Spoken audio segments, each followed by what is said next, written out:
మన ప్రభుత్వం వచ్చింది, మనవాడి రాష్ట్రానికి ముఖ్యమంత్రి ఉన్నాడు, మన రాష్ట్రాన్ని మనం అభివృద్ధి చేసుకోవాలి, జిల్లాలో పెండింగ్ ప్రాజెక్టులు అన్నీ పూర్తి చేసుకోవాలని మంచి సపోర్ట్ ఇచ్చారు. ఇలా 200 ఓట్లతో మహబూబ్నగర్ ఎమ్మెల్సీ మనం గెలవబోతుంది. అదేవిధంగా రేపు పార్లమెంట్లో కూడా ఇవాళ ఏంది లేక మన జిల్లాకు అవకాశం వచ్చింది. ఇప్పుడు దాన్ని ఎట్లనన్నా దొంగ దెబ్బ తీయాలని దొంగలంతా ఒకటేరు గూడుపుటాన్ని చేస్తారు. ఎందుకంటే మనల్ని సొంత జిల్లాల రాజకీయంగా బలహీనం చేస్తే దీన్ని చూపించి రాష్ట్రమంతా మనల్ని తిట్టుకుంటూ తిరగొచ్చు అని ఇద్దరు కలిసి కుమ్ముక్కై గద్వాల్లో కూడా మనం గెలిచేటోళ్ళం.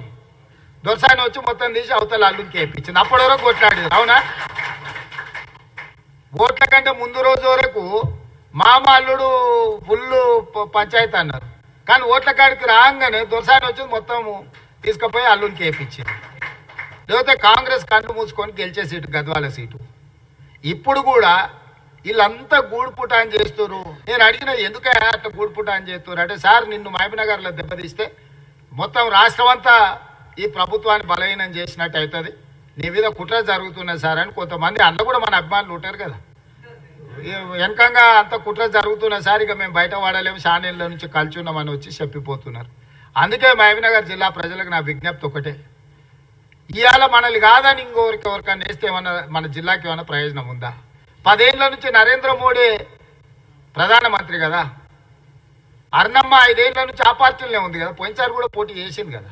మరి 5 ఏళ్లలో మనకి ఏమైనా ఆర్డీఎస్ మొత్తం ఏమన్నా దీపించి కాలువలు దోపించి కర్ణాటక నుంచి నీళ్ళు తెచ్చిందా? అంతకంటే ముందు వాళ్ళ ప్రభుత్వమే ఉండే కదా.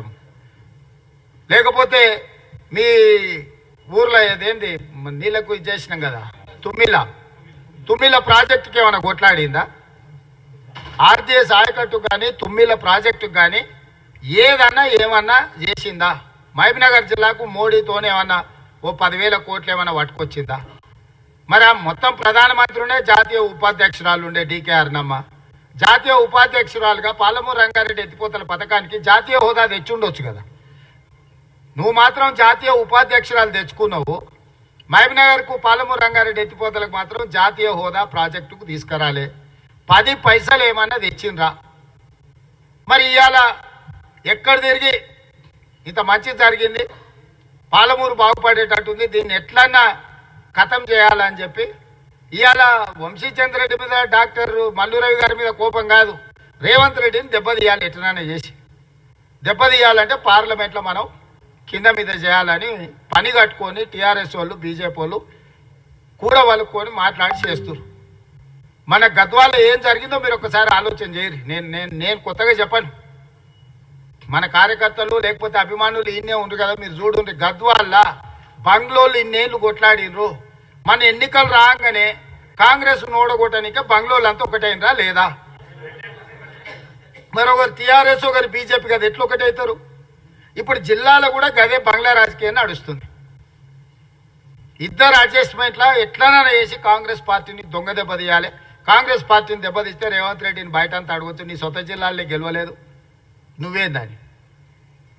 ఎందుకు మహబూబ్నగర్ జిల్లాలో కాంగ్రెస్ పార్టీని ఓడగొట్టాలి అడగండి. ఎందుకు ఆర్టీసీ బస్సులలో ఆడబిడ్డలకు ఉచిత ప్రయాణం ఇచ్చినందుకు ఓడగొట్టాలనా? రాజీవ్ ఆరోగ్యశ్రీల 10 లక్షల రూపాయలు ఇచ్చినందుకు ఓడగొట్టాలనా? 500 రూపాయలకే సిలిండర్ ఇచ్చినందుకు ఓడగొట్టాలనా? 200 యూనిట్లు ప్రతి పేదోళ్ళ ఇంటి కరెంట్ ఇచ్చినందుకు ఓడగొట్టాలనా? ఇందిరమ్మ ఇండ్లు లక్షల కొద్ది ఇందిరమ్మ ఇండ్లు ఇచ్చినందుకు ఓడగొట్టాలనా? లేకపోతే నారాయణపేట కోడంగల్ ఎత్తిపోతల పథకాన్ని తీసుకొచ్చినందుకు ఓడగొట్టాలనా? Medical college, engineering college, veterinary college, degree college, junior కాలేజీలు ఇవన్నీ తెచ్చినందుకు ఓడగొట్టాలనా? దేనికోసం ఓడగొట్టాలి? మహబూబ్నగర్ చించోలి రోడ్డు వేగంగా పనులు చేయించినందుకు ఓడగొట్టాలనా?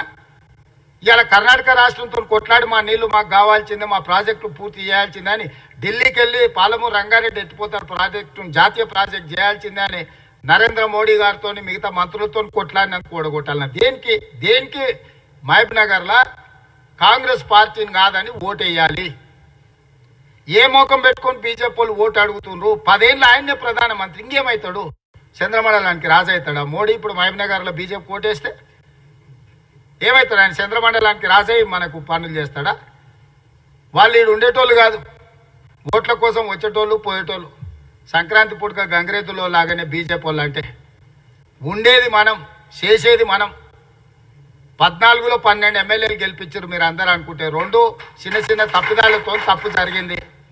మిత్రుడు సంపత్ కూడా ఈయన ఉన్నాడు. ఆయనకు ఈ ఎన్నికలు కాగానే మంచి హోదా, ప్రభుత్వంలో ఆయనకు మంచి పదవి ఢిల్లీలో మాట్లాడి ఇప్పించే బాధ్యత నేను తీసుకుంటా.